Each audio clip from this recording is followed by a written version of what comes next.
प्रधानमंत्री जी का आपत्ति क्या है? कर्नाटक में they are getting as Muslim, not as a cast.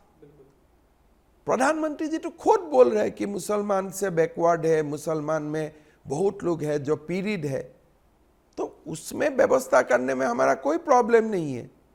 But Muslim पार से यू आर नॉट एंटाइटल, तब हिंदू को भी देना पड़ेगा as Hindu, not as ST SC.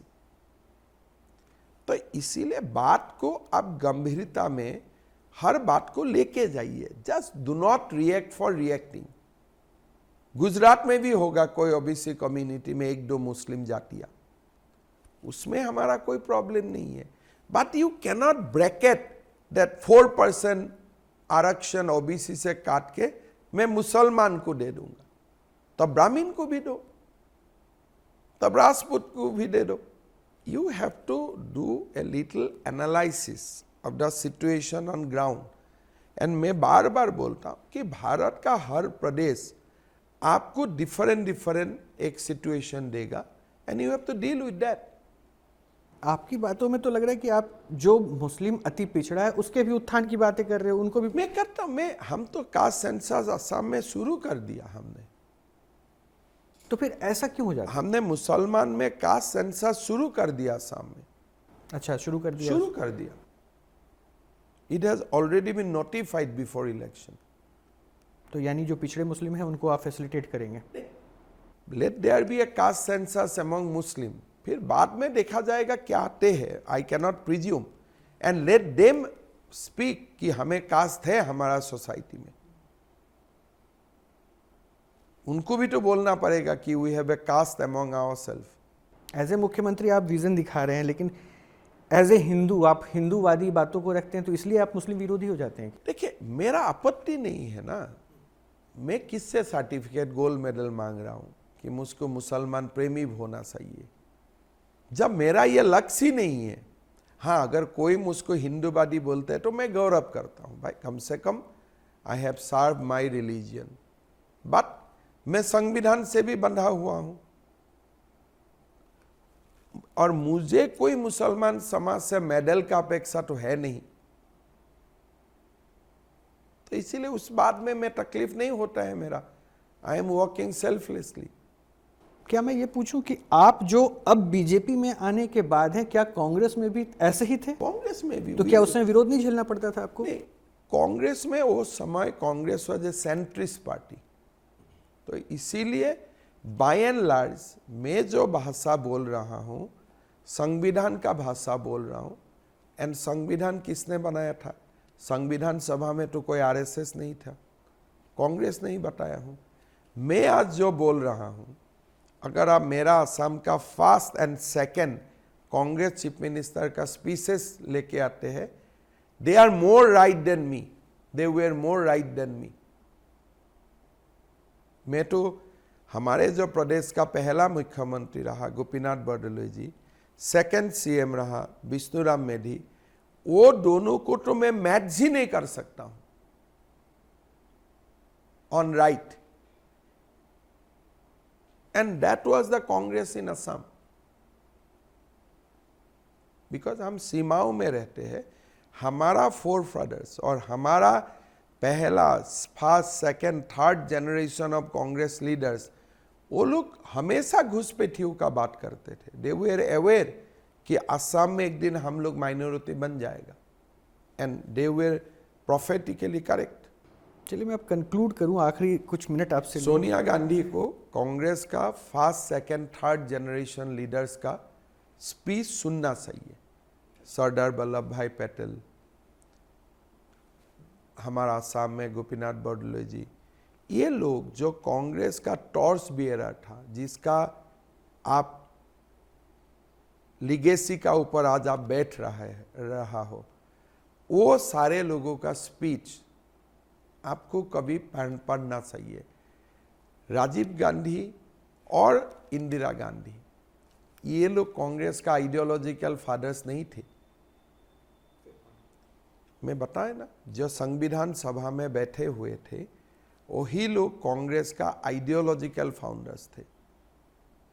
तो उनका स्पीच, उनका बातें, उनका जीवन चरित्र आपको कभी पढ़ना चाहिए। तभी गलती से आप नहीं बोलेगा कि मोदी एंटी मुस्लिम है। यानी राहुल गांधी और कोई भी कांग्रेस का नहीं पढ़ता है। पढ़ने से ये सब बात बोलते ही नहीं था। जो असम का कांग्रेस किसने फाउंडिंग किया, वही फाउंडिंग फादर्स का स्पीच मैं विथ एडिट बोल रहा हूं, किसलिए मेरा हिम्मत नहीं है 100 की 100 बोलने का। तब लोग बोलेगा ये बहुत बड़ा कम्युनियल है। जो गोपीनाथ बोरदोलोई जी को भारत रत्न मिला है, विश्वनाथ मेधी को, ये हमारा असम का लोगों में श्रद्धा से उनका नाम लिया जाते हैं। वो लोग दोनों का स्पीच कभी मैं असेंबली में पढ़ता हूँ विदाउट टेलिंग कि मेरा लाइन से, मैं वो पढ़ देता हूँ। फिर कांग्रेस लोग हल्ला करते हैं कि आप इतना कम्युनियल है। फिर मैं बोलता हूँ बाबा ये मेरा लाइन्स नहीं है, ये तो मैं बोरदोलोई जी का स्पीच पढ़ रहा था। तब वो लोग ठंडा हो जाते हैं। तो मतलब आपने ये फॉलो किया तब आप कांग्रेस से बीजेपी में, अगर अब जो बीजेपी में आ इसलिए मेरा कोई तकलीफ नहीं है। अच्छा, अब जो आ रहे हैं कांग्रेस छोड़कर वो भी इन्हीं को फॉलो कर रहे हैं, उनको समझ में आने लगा। दूसरा का I cannot speak on others behalf, लेकिन मैं जो कांग्रेस में जो किताब पढ़ा था अभी भी वही पढ़ता हूँ। अच्छा, लेकिन वो नहीं समझ पा रहे, आपने समझ लिया। प्लेन असमीज में है, अगर वो नहीं समझ पाते तो उनका प्रॉब्लम है। कोई तो ये सब तो डॉकेट्स नहीं है ना कि डीमिस्टिफाई करना है, उनका डुअल इंटरप्रिटेशन है। ये सब का तो कोई डुअल इंटरप्रिटेशन है ही नहीं। These are plain language, plain prophetics words कि असम में 40% मुसलमान हो जाएगा। हो गया। चैलेंज मानते हैं? बहुत बड़ा चैलेंज है। We are verge of becoming minority, बहुत बड़ा चैलेंज। हिंदू माइनॉरिटी हो जाएगा वहाँ। हिंदू ने असमीज मूल, उसमें मुसलमान भी है। हिंदू और मुस्लिम का खेला नहीं है, ये है local Assamese versus infiltrators. Local Assamese में हिंदू भी होते हैं, मुसलमान भी होते हैं। उसको आपने अंतर नहीं रखा कि वो हिंदू असमी इज असमी, उसमें उनको चुनौती जो बाहर। हाँ, दे आर विथ अस। तो क्या ये सरकार अगर बनती है आपकी तो उनको लेकर कुछ और मास्टर प्लान होगा?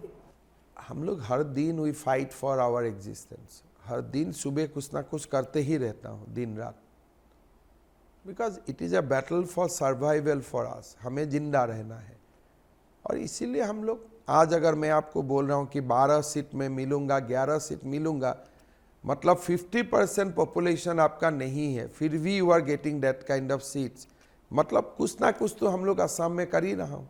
चलिए कंक्लूड करते हैं सर, आखिरी लाइन में एक जवाब दे दीजिए, कितनी सीट दे रहे हैं एनडीए को? जो मोदी जी बोल रहे हैं 400 प्लस, 400 का अराउंड, +20 भी हो सकता है, -20 भी हो सकता है। बीजेपी को? बीजेपी वही है, लास्ट टाइम से आप 20+ रखो।